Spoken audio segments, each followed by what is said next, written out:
चमकतो चमकतो। Mix by Yadav films Bhojpuri Sonu Chamoli.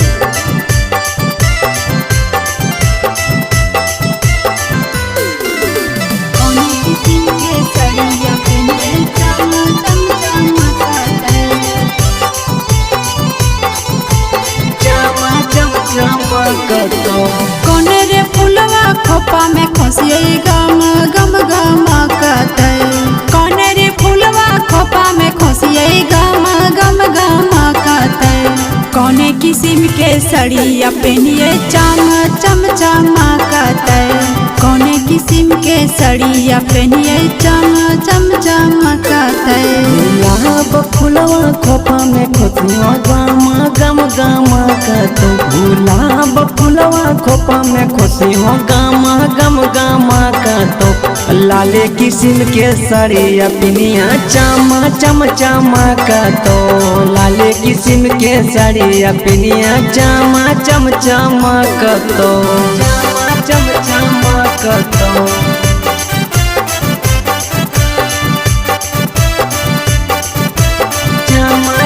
चमकतो।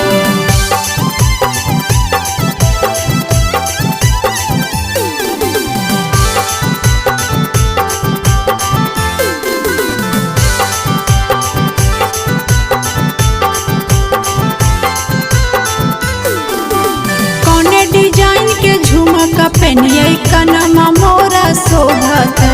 कोने design के झुमका पहनिए कनमा मोरा शोभत।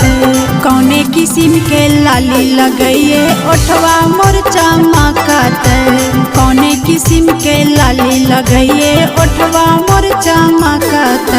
झुमकती न तलिया पिनिया कनमा तोरा शोभतो। झुमकती न तलिया पिनिया कनमा तोरा शोभतो। लाले किस्म के लाली लगई हो ओठवा तोर चमकतो। लाले किस्म के लाली लगई हो ओठवा तोर चमकतो ओठवा तोर चमकतो ओठवा तोर चमकतो।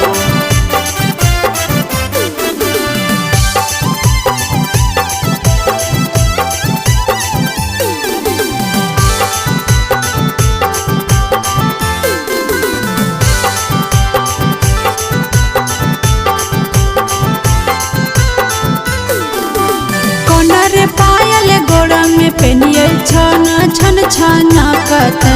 कोना रे पायल गोड़ा में पहनिए छन छन छनकते।